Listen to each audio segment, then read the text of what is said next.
about how those rules should be set and how those rules should be implemented. But there is no difference of opinion on the need to scale up our effort to tackle illicit wildlife trafficking. This is an area where we have agreement amongst all 182 parties, and there is a global collective effort underway across source, transit and destination countries to bring to an end these highly destructive crimes.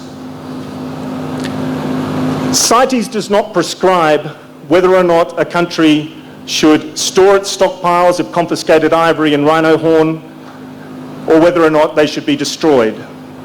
That is left up to each country to determine for itself.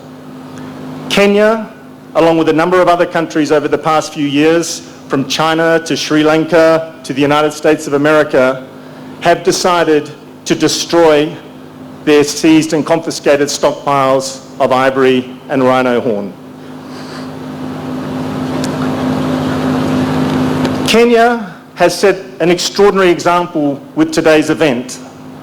Firstly, as Director General has just said, it has prepared an exhaustive inventory of the ivory and the rhino horn that will be destroyed today through the efforts of the Kenya Wildlife Service with support from Stop Ivory, from Ernst & Young, and I understand from Hayume. Also, very importantly, what has been done is forensic samples have been taken from this ivory. That allows us to determine the age and the origin of the ivory, which is so critical in undertaking enforcement efforts. And thirdly, as is on display today, Kenya has used this opportunity to draw massive public attention to the scale and the nature of illegal wildlife trade. And to draw attention to the fact that illegal wildlife trade, in particular as it affects the African elephant and the African rhino, not only has a devastating impact on the animals themselves and on their ecosystems, but it has a critical impact on security, on development, on livelihoods, on economies. And this is something that Helen Clark, the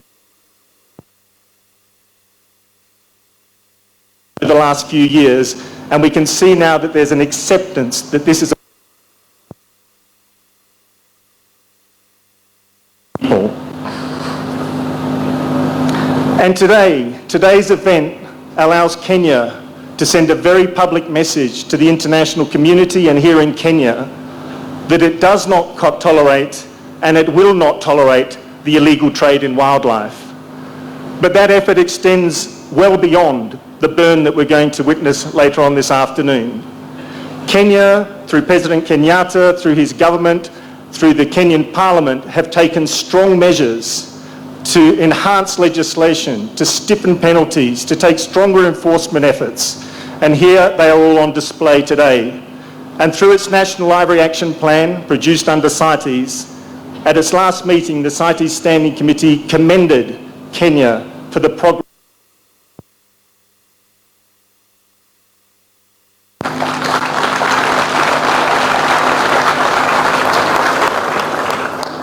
But what is equally important from today is that it gives us an opportunity to send a very clear message to the transnational organised criminal gangs who are driving this illegal trade.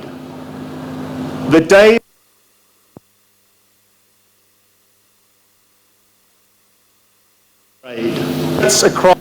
days of wildlife crime being high profit and low risk are over.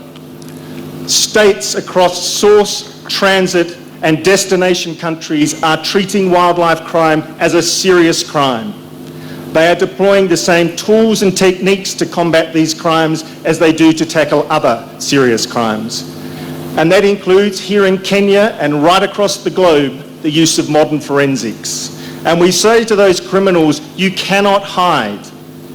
You cannot store your stockpile of ivory or rhino horn that's been illegally acquired and think that you can drop it on the market or 5 or 10 years' time. You only need a thumbnail of ivory and you can determine the date and the origin of that ivory. You will always be found. So there's a very strong message today to those transnational organised crime. We are after you, we will get you and we will punish you. I'll finish now, yes.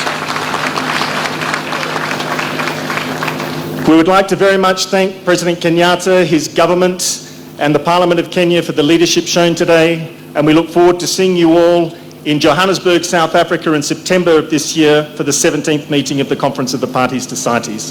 Thank you.